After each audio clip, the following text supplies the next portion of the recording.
All right, Jack, we are on Kenny's Punchline podcast again. I know this topic might raise a few eyebrows, but let's just go there. We're talking about something that for some is just common sense, and for others, well, it's a complete paradigm shift. The Earth. The idea that it's flat. Jill, you know I love a good thought experiment, and this one, it just keeps coming back into conversations. It's not about proving or disproving, it's about looking at things from a different angle, right? Because when you start digging, some of the arguments for a flat Earth, they're surprisingly compelling in their own way. Exactly. And one of the first things that always gets me is the historical context. You look at ancient maps, really old ones, and it's not like they're showing us a sphere, is it? They're showing us a plane, often with edges or maybe even an ice wall. Absolutely. It's almost as if the default understanding for thousands of years was that the Earth was a plane. And it wasn't just some fringe belief, it was the prevailing view for a long, long time. We're talking about cultures all over the world. It makes you wonder how that got lost or re-educated over time, doesn't it? It really does. And when you think about navigation too, especially in those ancient times, if you're on a flat plane, understanding cardinal directions, north, south, east, west, and even corners or boundaries, it just makes intuitive sense. You can plot a straight line across a surface much more easily than trying to account for curvature that you can't even perceive. That's a fantastic point, Jill. Imagine trying to explain walking around the Earth's curve to someone who has only ever known a straight path. It's like trying to navigate a game board that you're told is a ball, but all your pieces only move in straight lines. The whole concept of corners on a plane or defined edges, it just feels more concrete. You can point to it. Right? And let's not even get started on coordinates. We use latitude and longitude, which are designed for a sphere, for a globe shape. But if the Earth is truly a plane, then why are we forcing a spherical coordinate system onto it? It feels like we're retrofitting data to fit a preconceived model, rather than letting the observations guide the model. It's like trying to use a ruler to measure the circumference of a balloon. You could do it, technically, but it's not the most efficient or intuitive tool for the job. If the Earth is a plane, wouldn't a grid system like an X and Y axis make far more sense for location and distance?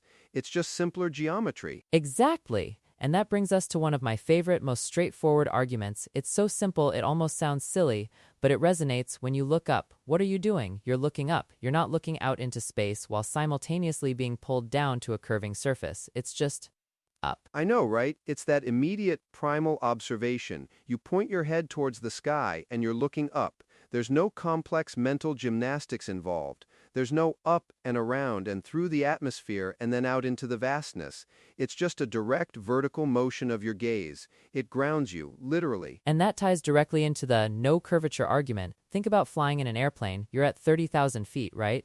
If the Earth were a globe of its supposed size, you'd expect to see a noticeable curve. Pilots, passengers, people who spend hours up there, how many genuinely report seeing a distinct curve from their window seat? Very few, if any, ever report a distinct curvature. What they see, or what we all see, is what's called visual perspective. It's like standing on a long, straight road. It appears to converge in the distance, but you know it's just a trick of your eyes, a perspective effect. The horizon always rises to eye level, no matter how high you go, which wouldn't happen on a sphere. That's such a crucial point, Jack. The horizon always rising to eye level. If you're on a ball and you go higher, that horizon should theoretically dip below you, shouldn't it? But it doesn't. It always stays flat with your line of sight. It's a consistent observation whether you're at sea level or on top of a mountain. Precisely. And that's not just a small detail, it's a fundamental contradiction to the spherical model. If you're high enough to supposedly see curvature, shouldn't you be able to look down past the horizon? But instead, it always just appears flat as far as the eye can see. It's all about how our vision works, how light travels, and how we interpret distances. So then when people talk about ships disappearing hull first over the horizon, isn't that proof of curvature? That's always the classic one, right? The ship example. It's a good one to bring up because it seems so convincing at first glance. But again, it could entirely be explained by visual perspective and the density of the atmosphere.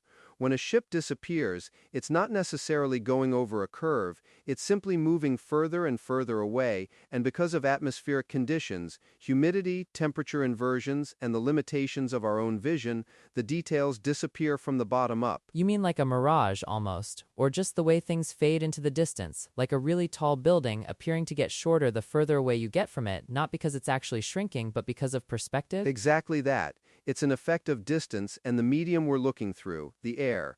Sometimes, with a good enough telescope, people have actually brought back ships that had supposedly disappeared over the horizon, which, if the Earth were truly curving, should be impossible.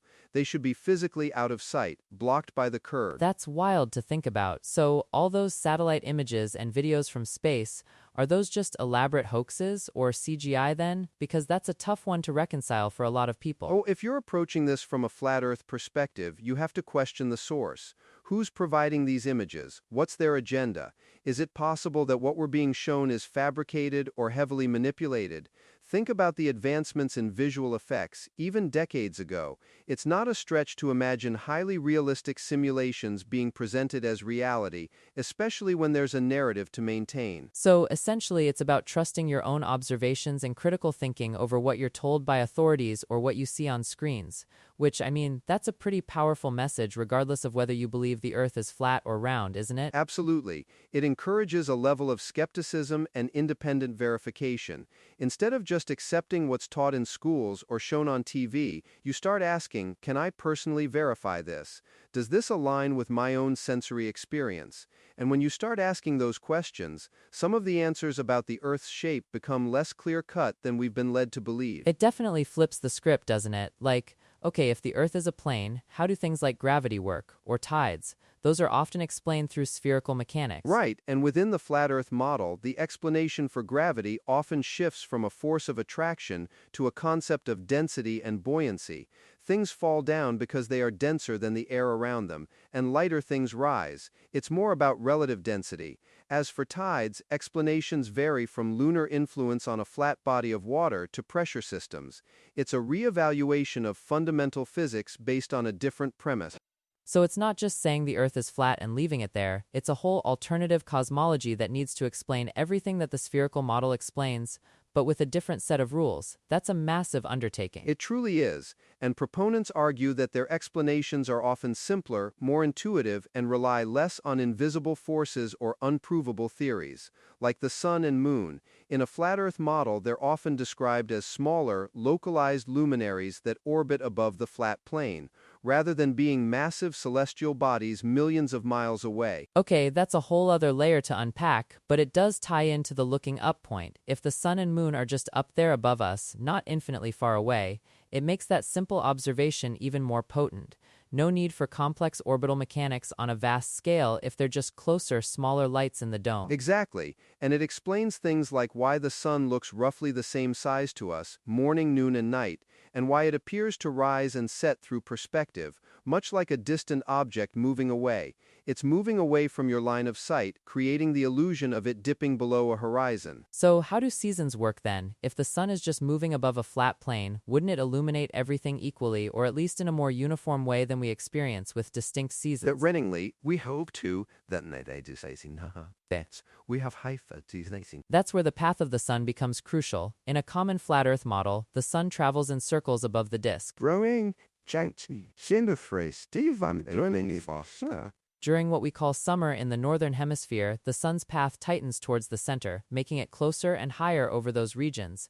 Then, for the southern hemisphere's summer, its path expands outwards towards the ice wall, illuminating those areas more directly. It's about the sun's circular path changing diameter throughout the year. That's fascinating. It's a completely different mental model for how the celestial mechanics work. And what about phenomena like eclipses? Those are so precisely predictable with the spherical model. Eclipses are definitely a challenge for the flat Earth model, and there are various theories proposed. Some involve an unseen or dark celestial body, often called the shadow object, passing in front of the sun or moon. Others might suggest atmospheric refraction or localized phenomena. It's one of the areas where the flat Earth cosmology has to be more creative to offer explanations. It sounds like a constant reevaluation then. If you start with the premise of a flat Earth, you have to continuously reinterpret every observed phenomenon through that lens, often challenging mainstream scientific consensus. Exactly. It's about starting with a different fundamental assumption and building everything from there. And for many flat earthers, that fundamental assumption comes from their direct observation and a distrust of institutions or science that they feel hasn't been transparent or provable to the individual. So it boils down to personal experience and what you can directly verify. If you can't feel the Earth spinning and you can't see the curve, then why believe it? It makes a certain kind of sense, especially when you consider how much we're told versus how much we actually experience firsthand. That's it in a nutshell. It's an experiential philosophy, in a way. The common person's experience of the world is that it's flat, stationary, and that the sun and moon travel above it.